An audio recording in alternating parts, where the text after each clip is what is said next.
Assalamualaikum warahmatullahi wabarakatuh.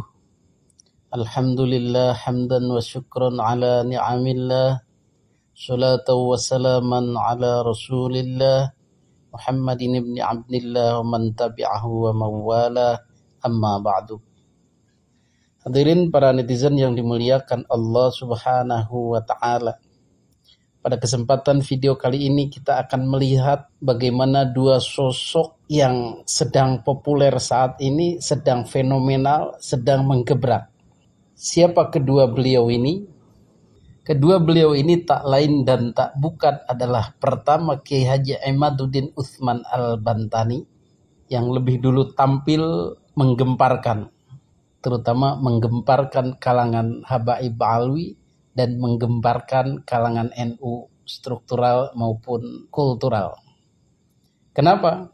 Karena beliau bukan orang biasa, beliau tidak biasa. Beliau membawa sesuatu yang baru untuk pencerahan kepada masyarakat. Itu pokok utamanya. Tokoh yang kedua adalah KDM atau Kang Deddy Mulyadi. Beliau pun sama, tidak biasa atau bukan orang biasa.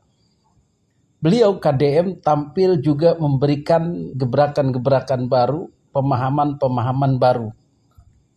Nah, titik temu kedua tokoh ini adalah pada pencerahan atau pemahaman kepada masyarakat tentang bagaimana Islam itu.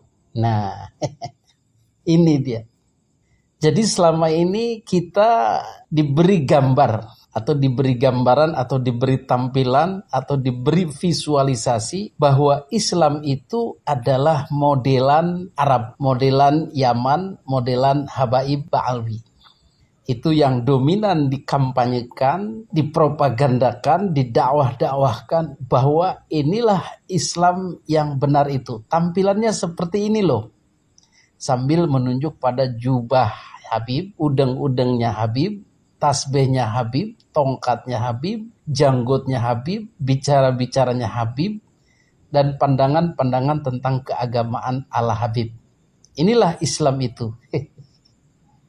Tetapi setelah dikuliti oleh Kiai Haji Imaduddin Utsman Al-Bantani, ternyata bukan itu milik kita. Atau itu bukan milik kita, itu bukan Islam kita.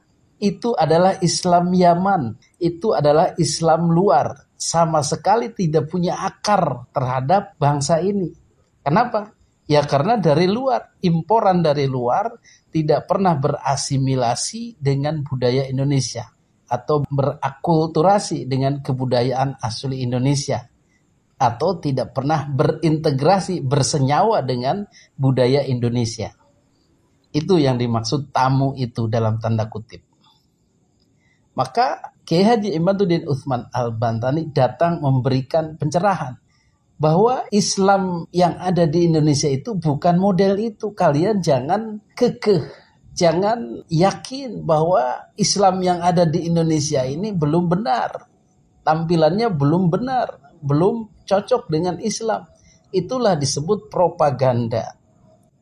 Jadi selama ini ya kurun waktu 100-an tahun lah, atau paling tidak setengah abad, kita diberi pemahaman bahwa Islam itu ya seperti Habaib Ba'alwi ini menurut cara pandang mereka, baik pemikiran maupun penampilan. Tetapi Kiai Haji Imaduddin mengembalikan lagi kepada posisi semula ketika Islam datang diajarkan oleh Wali Songo, berkolaborasi dengan budaya lokal, berakulturasi, berasimilasi, berintegrasi, bersenyawa dengan budaya lokal, maka jadilah Islam itu Islam ala kita, Islam bangsa Indonesia. Maka tidak heran kemudian dalam Muktamar NU disebutkan bahwa ciri keislaman kita adalah Islam Nusantara ini. Modelnya Islam yang seperti ini. Seperti apa? Ya sebagaimana diketahui dari zaman dahulu hingga zaman sekarang, cara pandang, cara berfilosofi, cara beradab, beretika, dan bahkan berpakaian itu murni diadaptasi dari budaya-budaya Indonesia. Dan itu sudah dalam tanda kutip melewati QC dari Wali Songo. Artinya sudah boleh. Apa itu misalnya? Pakaian tradisional, baik tradisional Jawa, Blangkon, Jarit, dan lain-lain, maupun tradisional Sunda, pakaian adat Sunda. Diintegrasikan dengan ajaran agama Islam, boleh. Sholat pakai Blangkon, boleh. Sholat pakai ikat kepala, boleh. Kemana-mana pakai itu boleh. Kemudian apalagi dengan batiknya, dengan pecinya, dengan sarungnya, yang mana itu produk-produk itu tidak ada di Yaman sana atau di Arab sana. Itulah menjadi budaya Indonesia. Kemudian dalam hal tradisi-tradisi, maka Wali Songo pun memperbolehkan adanya simbol-simbol yang dulu dipakai sebelum Islam datang. Karena apa? Karena simbol itu sekarang sudah masuk dalam khazanah budaya Islam. Karena tauhidnya dulu yang dibetulkan. La ilaha illallahnya dulu yang dimasukkan ke dalam dada. Keyakinan kepada Allah dan Rasulnya. Maka aksesoris-aksesoris lain yang dulu pernah ada zaman Hindu-Buddha itu netral, tergantung pokoknya. Kalau pokoknya sudah tauhid, maka aksesoris itu mengikuti kepada ketauhidan. Betul? Maka simbol-simbol seperti janur, hiasan dari daun kelapa, gunungan, kemudian makanan-makanan yang digotong, diusung, disedekahkan kepada masyarakat yang disebut sesajen itu pada hakikatnya adalah tradisinya saja, tetapi tauhidnya sudah kepada Allah.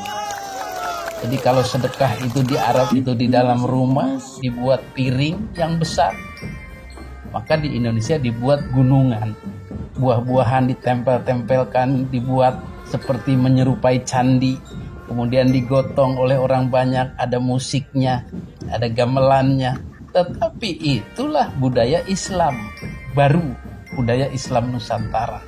Maka ini boleh menurut Wali Songo sepanjang dia sudah beragama Islam dan meyakini keesaan Allah Subhanahu wa taala dan jauh daripada kesyirikan-kesyirikan. Adapun simbol adalah netral, tradisi adalah netral, tergantung pokoknya tadi, tauhidnya tadi. Selain itu juga, selain tradisi-tradisi, ada satu yang penting adalah penghormatan terhadap leluhur, karuhun.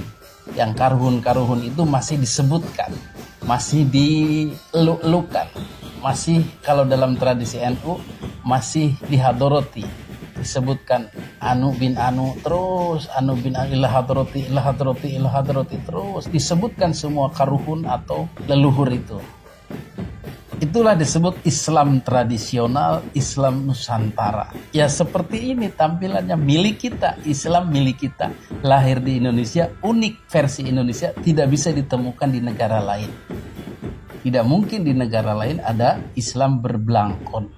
Islam punya gulungan, punya wayang golek, Islam punya gamelan dan lain-lain. Tidak bakal ada, tetapi di kita ada. Hadirin yang dimuliakan Allah Subhanahu wa taala, rupanya inilah yang dibenci oleh Habaib Ba'alwi, terutama Habib Rizik dan Habib-Habib lain yang juga gigih mengkampanyekan Islam versi mereka.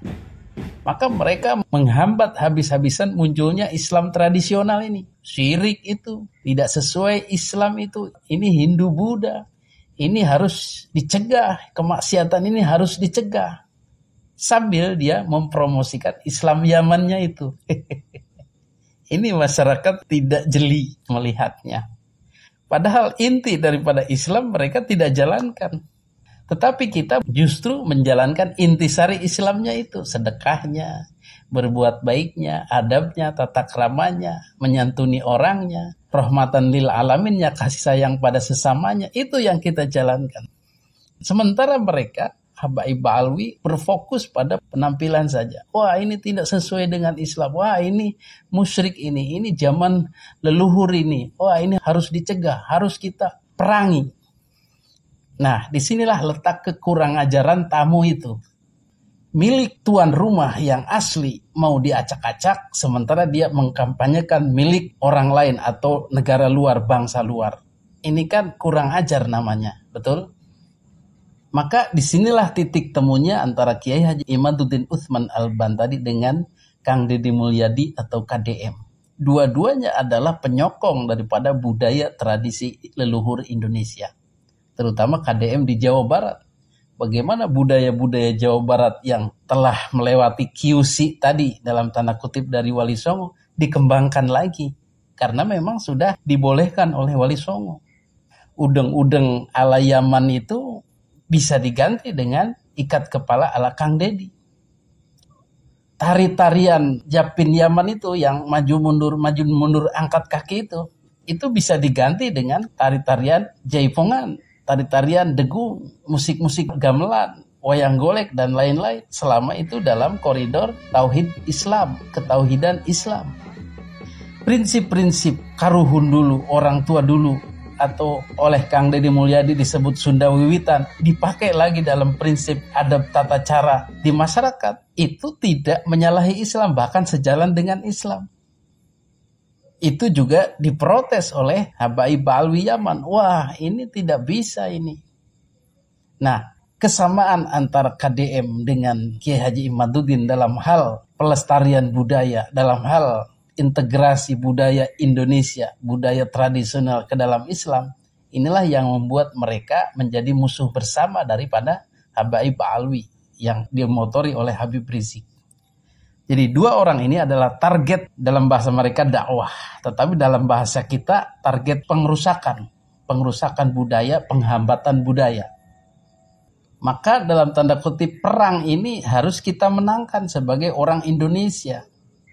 Masa kita membela budaya Arab Yaman? Masa kita membela budaya Habaib Alwi atas nama Islam? Oh, tidak bisa. Kita juga atas nama Islam. Mereka juga atas nama Islam. Kita atas nama Islam tradisi Indonesia. Mereka atas nama Islam tradisi Yaman. Maka kita bodoh sekali, naif sekali kalau ikut-ikutan membela tradisi Yaman ini. Kita lebih bangga memakai jubah kebesaran Yaman ketimbang blangkon misalnya atau pakaian tradisional. Kita lebih bangga berjoget Japin Yaman yang mirip-mirip Yahudi itu ketimbang berjoget ala pencak silat atau Jaipongan. Kita lebih menyukai musik-musik gurun pasir itu, musik Yaman itu, ketimbang musik-musik berirama gamelan misalnya. Dan banyak lagi yang kita alergi sekarang ini. Sehingga ketika melihat budaya sendiri, kita merasa jijik, merasa takut, merasa akan masuk neraka. Karena ancaman syirik itu, propagandanya itu. Ketakutan kita karena banyak bergaul dengan habaib itu yang menyatakan bahwa seperti itulah syirik. Tetapi kita hanya ditakut-takutin. Hadirin yang dimuliakan Allah Subhanahu wa taala. Lalu bagaimana sikap kita sekarang ini? Ya, kita harus mendukung dua orang ini. Karena mendukung dua orang ini adalah mengembangkan keislaman yang hakiki, yang tertuju pada pelaksanaannya di lapangan, bukan hanya omon-omon saja. Bukan hanya koar-koar saja dakwah dari panggung ke panggung. Tidak, KDM dan Kiai Haji Imaduddin menjalankan Islam secara tradisi ini di lapangan di masyarakat. Itu yang jadi pokok utama. Jadi sudah paham sekarang ya bagaimana kita mengambil posisi. Dua-duanya berpotensi masuk surga. Dua-duanya berpotensi mengembangkan Islam. Dua-duanya berpotensi memperbaiki masyarakat. Tetapi kita sebagai warga Indonesia asli berbangsa Indonesia, maka style kita pilih yang menyatu dengan kehidupan kita, yaitu budaya Indonesia. Ketimbang harus ke Yaman-Yamanan, ke Habib-Habiban atau ke Arab-Araban. Itu kan nganggang atau tidak menapak pada tanah yang dipijak. Betul? Dan ini kita sangat prihatin terhadap mukibin yang masih seperti itu. Orangnya orang Indonesia, tetapi membenci tradisi Indonesia, membenci Islam ala Indonesia atau Islam ala Nusantara, atau singkatnya disebut Islam Nusantara. Lalu mereka akan ikut kemana? Tinggal di Indonesia tapi berbudaya Yaman. Itu kan ironis. Mudah-mudahan mereka segera sadar dan kita kembangkan Islam-Islam model Kiai Haji Imaduddin Utsman Al-Bantan ini dan Islam model-model KDM ini. Sehingga kita berfokus pada pelaksanaannya, berfokus pada budayanya, tradisinya tanpa kehilangan tauhidnya. Demikian, mudah-mudahan bermanfaat. Hadanallahu iyyakum ajmain. Wassalamualaikum warahmatullahi wabarakatuh.